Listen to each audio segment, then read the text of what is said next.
First of all, congratulations to the entire cast. Ang aking unang tanong ay para kay Yuen. Hi Yuen! Kamusta? May mic ka ba dyan? Ayun, meron na. Hello po. Thank you. Ay, pwede ba pala? Doon pa lang sa Firefly, ang sabi nila, para ka daw matanda magsalita. Anong nararamdaman mo kapag sasabihan ka ng gano'n?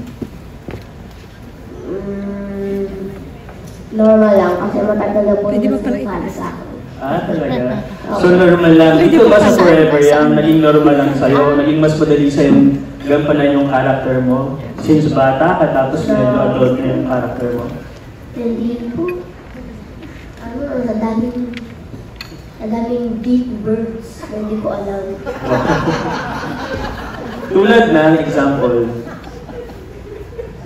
Mga deep Tagalog kasi ayaw seguridad tawag seguridad.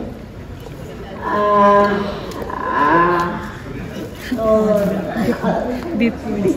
Sige. Ito lang yun. Ano naman yung parang fun part, yung mas magandang part ng pag-play ng itong character para sa'yo? Fun part? Madami akong kaibigan. Mga artists. Masasabi mo ba dahil sa mga kaibigan mo sa set na mas madali ang pagkatrabaho? Yes po, martika na po sila. Alright, sige, maraming salamat and good luck to your show. Thank you so much, Mr. Nicky Wong of Manila Standard. Next we have Mr. Gondon Termino of Abante News Online. Nakakatawa yung Sir Met. Ayan.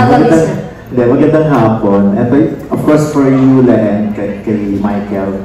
Kasi syempre, bata yung kasama niya, no? Una-una, ano muna yung impression niyo kay Yuan? And then, ano yung experience niyo nung nakasama niyo na siya sa taping? Yuan. Good afternoon.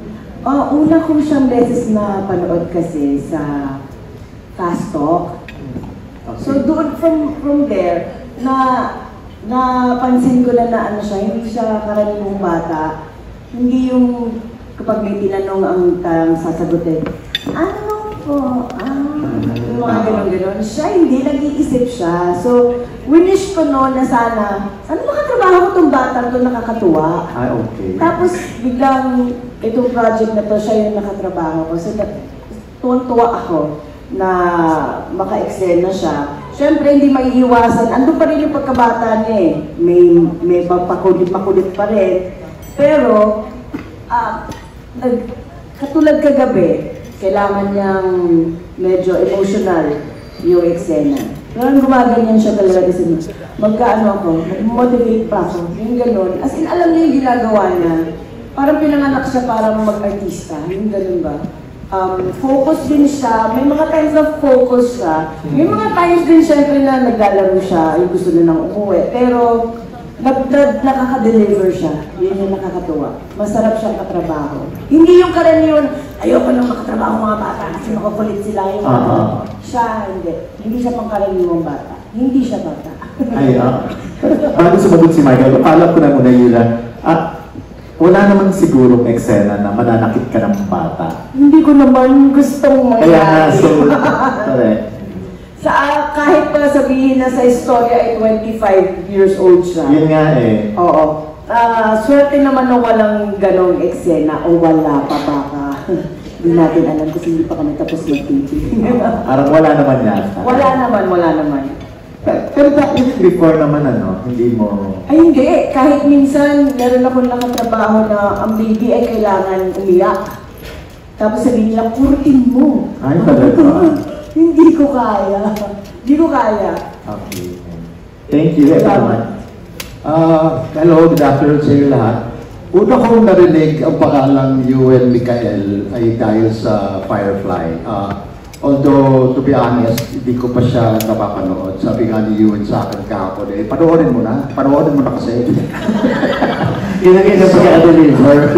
Panoorin mo na, ba't di ka pa nanonood? Tapos,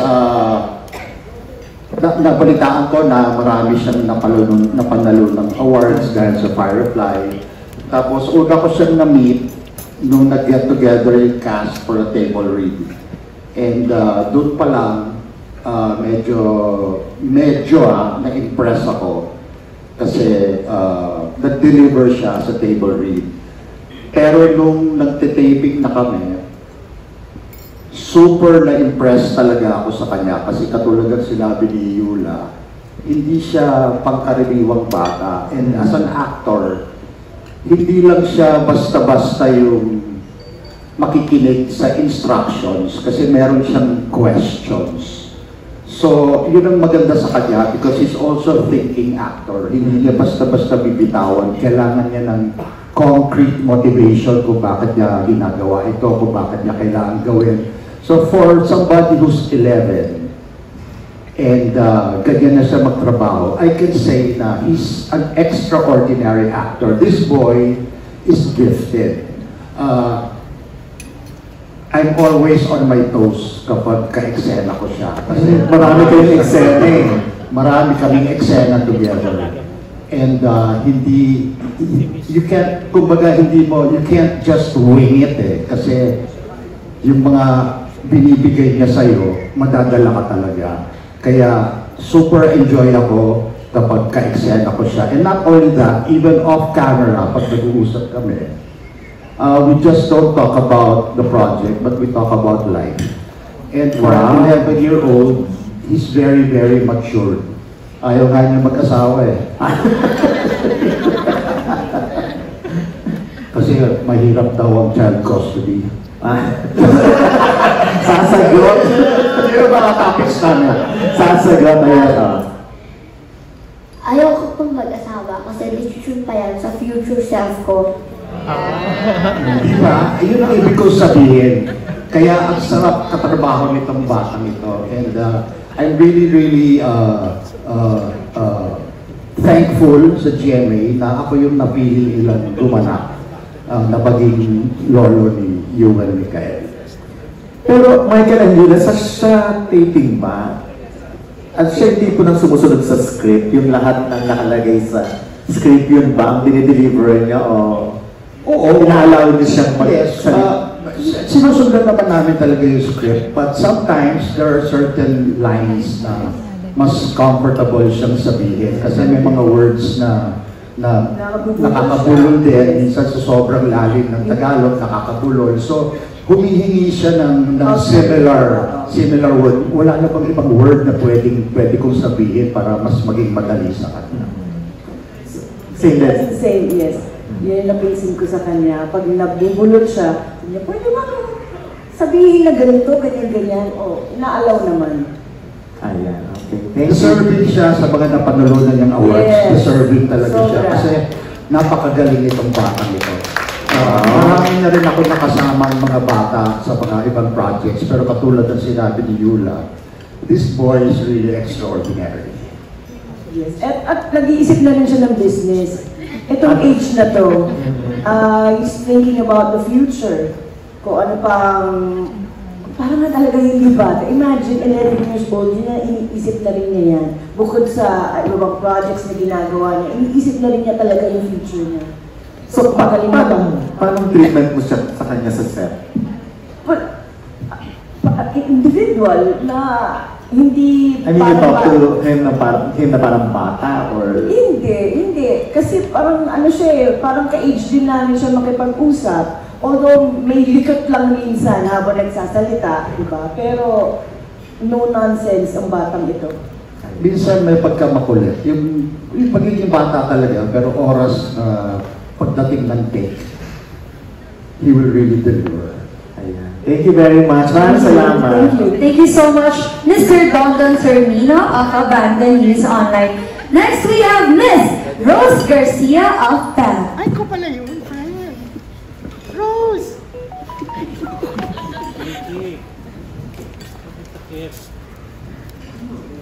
Ayan, good afternoon. Para kay James, saka kay Rafael. Ayan, how do you feel na ang inaapi nyo ngayon o ano yung challenge din sa inyo na inaapi nyo ngayon? Bata, pero siyempre sa isip nyo, well, divide na siya talaga. Magandang hapon po muna sa inyo lahat. Ay, hirap kasi dahil siyempre may anak ako eh. May 13-year-old ako na anak. Hindi ko alam kung paano ko siya ititit na baka kasi matakot, trauma pag may mga eksena kami. Meron kami eksena dito na kailangan mo siyang arasin eh.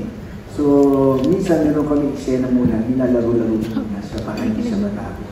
Nilalaro-laro muna kami itong bugoy na to para hindi siya matrauma pag eksena. Kasi yung character dito, seryoso, sobrang seryoso, laging galit. Baka pag nakita niya gano'n ako lagi, baka matakot. At hindi kami makapag-deliver ng maayos sa eksena. Pero napakaganda ng katrabaho nitong Yuen at ang sarap kasama. Hirap. Hi, long time. Maraming salamat una sa lahat sa pagpunta ninyo dito. Thank you for your time. I don't think naman na inakampi ko si Yuen sa show na to. Pero personal experience ko na lang is, personally, pag nasa set ako, medyo kinakabahan ako pag bata ang katrabaho ko kasi baka mamaya may attitude or inaantok na or hindi pa memorize yung lines. So, in-expect ko na tatagal yung eksena at magiging mahirap yung araw. Pero, nung una kong na-meet si Yuen Michael sa story conference, ang in-expect ko na unang lalabas sa bibig niya, hello po, ako po, si Ganagwe, ganyan. Pero hindi. Nakatingin ako sa script ko, tapos nung binasa niyo yung linya niya, narinig ko parang mature or very intelligent, kung gusto mo yun, na nagsasalita. So napatingin talaga ako, sabi ko, sino ba itong batang to? Tapos yung pagbasa niya yung mga linya, sabi ko, on point siya. And mas lalo ako na-surprise na pagdating sa set, mas lalo pa siyang kumaling. Parang nabuhay yung character. At pag off-screen naman, ang kausap mo, parang hindi bata. Parang very intelligent na human being na, I have to say bro, huwag ka umiyak ha, na if ever one day mag-anak ako at lumaki siya katulad mo, sana kasing talino mo at kasing galing mo. So, yun lang. Yun lang ako. Salamat. Oh, yun na. Umiyak ko. Umiyak siya. Okay, thank you, Rafael S. Kay Nadine. Nadine, how was it sa pagbabalik teleserye? At the same time, pagbabalik ka puso ulit at active na ulit. Yun. And how was it also being a mom to you when here? Hello everybody. Good afternoon. Actually, nung una ko nakilala si Yuen sa workshop pa lang, sabi ko, itong batang to, hindi siya bata. Sobrang matured and sobrang lalim. Malalim siyang bata. So, marami siyang pinaguhugutan, marami siyang... Basta malalim siya eh. So, nung naka-eksena ko siya, nakikita ko sa kanya yung anak kong lalaki. So, every time magka-eksena kami, nadadalian na ako. At the same time, magaling si Yuen. So, masarap siyang ka-eksena, lalo na pagdating sa iyakan. So, ayun, happy ako sa first project na pagbabalik ko. Ito yung naging project ko, tapos nakasama at nabigyan ako ng opportunity na makatrabaho si Yuen. Thank you. Thank you. Last na lang kay Yuen. Yuen, ang feeling mo, parang may tribute sa'yo ngayon. Hindi, hindi yun. How do you feel na pinagkatiwalaan ka ng GMA ng ganitong kalaking project? And of course, ikaw yung title role, kayo talaga iikot yung kwento.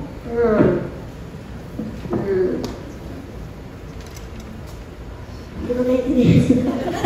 Hindi naiintindihan. Okay, ulitin ko ha. Parang sinasabi niyo po ba na anong feeling ko na binigyan nila ako ng mahalagang role? Yes, ng ganitong klase ng teleserye, na ikaw ang bida. Well, thankful po ako. Salamat po, Jimmy. Thankful po ako kasi madami na akong projects dahil po dito. Salamat po. Okay. Last na lang, sabi nila kanina lahat parang hindi ka daw bata. Parang sabi pa nga ni Tito Mike mo na parang kailan o ni Yuji, ni Shula ba nagsabi? So, kung itong tatanungin, dahil na-portray mo na yung ganitong role, gusto mo bang maging forever young? Sa totoong buhay? And why? Kung forever young, well, kung forever young ako, wala akong magagawa. Meron ng curfew. Hindi ako makakapag-mall mag-isa. Kaya gusto ko yung saktong age. Forever saktong age. Mga 20s. 20s. Gusto na nga magka-girlfriend eh. No. Ba't ayaw ko magka-girlfriend? Ha? No. Not yet. Okay, sige. Thank you. Thank you so much, Ms. Rose Garcia of PEP. Next, we have Mr. Richard Paglikawan of Lionheart TV. Hello, good afternoon po. Yung question ko ay para kay Matt. Hello, good afternoon. Very child-friendly yung image ni Matt kasi from being a kuya, kaya ang actor ngayon, parang ikaw yung best friend ni Will dito. So, pwede bang share mo yung kung paano na-break yung ice between the two of you, paano naging mas solid yung kasi syempre bata pa rin si Will and paano nagmamatch yung charm at saka energy ng dalawa sa set? Hello po, magandang hapon po sa inyo lahat. Well, si Yuen, yung first taping day ko, nung una natakot ako sa kanya eh. Kasi sabi ko, baka sumitan ako ni Yuen. Kasi hindi niya naman ako masyado kilala pa. Pero di ko alam, first scene namin together ni Yuen, very charming na kaming dalawa sa isa't isa. Parang, lalo na nung dinirect kami ni Direk Hill, yung mga pa-appear namin na, kasama ko, oy! Nung nagsimula sa ganun, lalo kami mas naging close pa.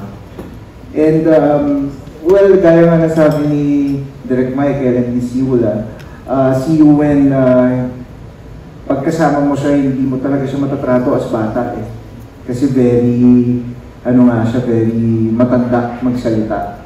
So, saktong-sakto sa roles namin, 25 years old siya, ganun yung energy na binibigay niya sa akin. So, ganun din yung energy na binibigay ko sa kanya. And I'm very happy na, kami, close, very, very close kami ni Yuen ngayon.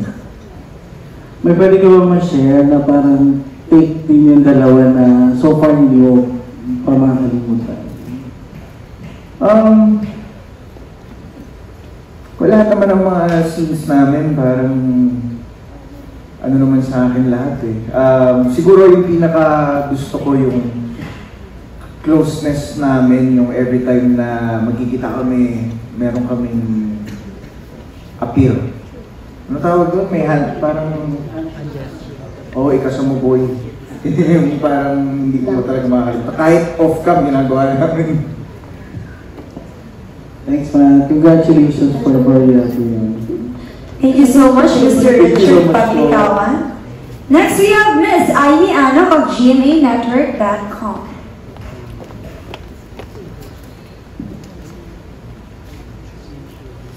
Hello po. My first question po is for Althea and Abdul.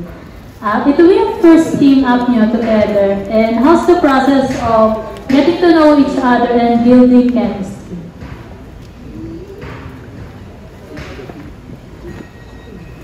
Abdul. Ayan, first of all, hello po everyone. Good afternoon po. Huwag din lang po pansin. Nilalamig ako. But your question po is, paano lang na po yung chemistry ni Abdul? Bago po nagsimula ang show talaga, meron kaming workshop. Ang siblings and of course with Abdul. First time namin mag-dove team or partner, pero nagka-work na kami sa Arabella. Pero iba naman yung partner niya. So, well, si Abdul, hindi naman siya nahirap katrabaho. At nag-a-adjust talaga siya. Especially nagpapasalamat kami kay Direk Hill and Direk Reggie dahil talagang ginaguide niya kami. Pagdating namin sa set, talagang very focus sila direct sa character namin at kung anong gusto nilang emotion na ibigay namin, ipakita sa audience. Kaya excited kami na mapanood po ninyo Forever Young at ang first team up namin ni Abdul. I can vouch for that po. First of all, good afternoon everyone. And para sa akin, as Althea said, it's really not hard to work with each other. Personally, I mean, you guys can see, she's a really wonderful lady. At hindi na mahirap sa akin makahanap ng anything na nakakapagpakilig sa akin based on visuals alone.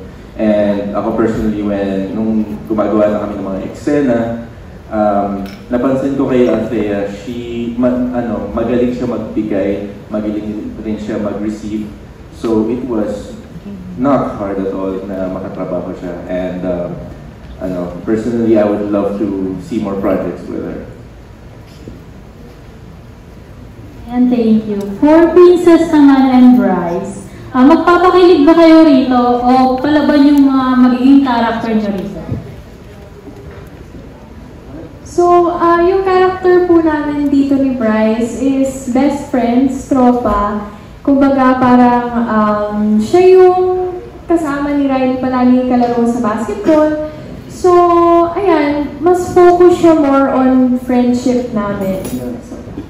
So yun, yun naman isa sa mga nagustuhan ko dun sa tandem namin ni Princess. We always stayed professional to each other. Nag-focus kami sa kung anong gusto yung malabas ng script. Halo-halo eh. Baka kiligin kayo, baka ma-thrill kayo sa mga eksena namin kasi yun naman ang kinaganda ng story ng Forever Young. It's a mix of everything. Diba? Mapa-action, mapakilig, mapa-pamilya. So yun, abangan na lang po natin. Thank you po. And last for Althea and Princess, hindi ba medyo strange sa inyo na kuya niyo si Yuen dito sa show, and how do you take it? Actually po nung first, akala namin mahihirapan kami since nga mukha siyang bata. Pero tulad nga ng sabi ng lahat, pare-parehas po kami ng first impression kay Yuen. Actually, neto lang nakaraan, merong bumati sa kanya. Sabi, "Hi Yuen!" Tapos sabi niya, "Hello." Tapos sabi ng kausap niya, "Ilan na ba anak mo?" Kasi matured po talaga siya. At sobrang proud kami sa kanya dahil na-portray niya yung role niya as 25 years old. Di ba, Princess? Yes. Ang nauna ko kasing nakita si Yuen bago pa yung mag-pandemic. And nung nalaman ko na magiging kuya ko siya dito sa show, medyo nanibago ako kasi syempre mas bata sa akin. So, hala ko nung una ko siyang mamimit. Sabi ko, sabik din kasi ako sa lalaking kapatid. So, sabi ko, paano ko ba ito iti-treat? Like, little brother ba? Pero nakita ko siya, parang ako nga talaga yung bunso. Kasi, sobrang mature nga niya talaga. Parang kuya. Thank you po. Thank you so much, Ms. Aimee Nakano. And now for our next question. Okay mo ba ang lahat? Yes. Kinukumusta ko lang ang lahat. Now we have Miss Carissa Alcantara of Manila Bulletin. Hello po, good afternoon. First of all, congrats on this new teleserye. My first question is for Miss Dan. Hello po. You've known po for like comedy like characters in some teleseries. Pero yung dito po sa teleseries, medyo serious yung atake niya, pero yung character niya pa din is very comedic. Parang how do you balance that on your character on this teleseries? Thank you, Clarissa. Alam mo, seryoso naman talaga ako sa totoong buhay. Char! Hindi kasi, di ba, alam ko naman na tatak sa lahat na komedyante ko. Pero dito sa Forever Young, thankful ako actually talaga sa GMA kasi yung mga projects ko rito, balance naman. Hindi siya yung talaga nagpapaka-slapstick na comedy. Pero ito sa Forever Young, actually ako third wheel sa friendship nila eh. Kami tatlo. So, masaya. So, pag-eksena namin, kikay-kikay. Pero, nababalance yun in a way na kasi taong-tao yung character ko dito sa Forever Young. Unlike sa nakasanayan na napapanood natin sa comedy na medyo, cartoons, gano'n ang dating. Sa Forever Young, taong-tao. Kaya nandun yung may drama, si Aling Tammy, gano'n. Thank you, Clarice. Second question is for you. Since medyo bigatin yung mga kasama mo sa teleserye, can you share with us paano sila nakakatulong sa'yo on this news?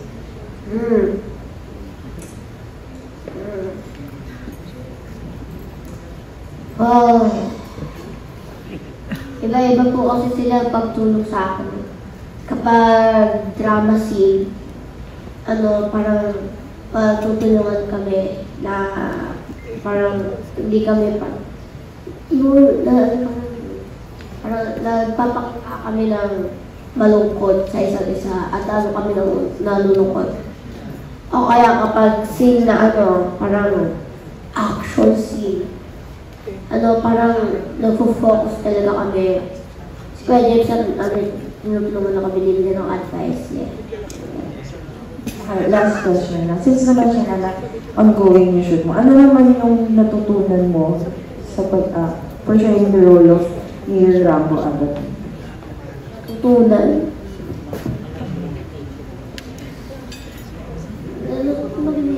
Tsaka,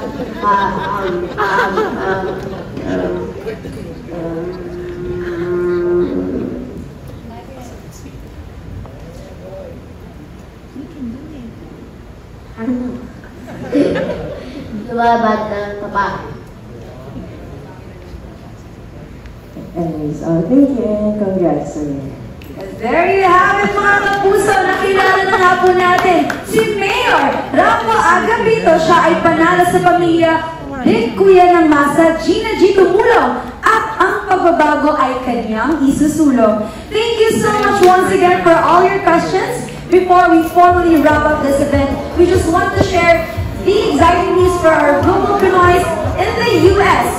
GMA Pinoy TV, GMA Live TV, and GMA News TV are now available on YouTube TV. Enjoy seamless access to all your favorite Kapuso shows, anytime, anywhere. Subscribe to the GMA Pinoy Pack on YouTube TV by visiting the official website, tv.youtube.com. At this point, mga Kapuso, let us hear messages from the cast. Let's start with Miss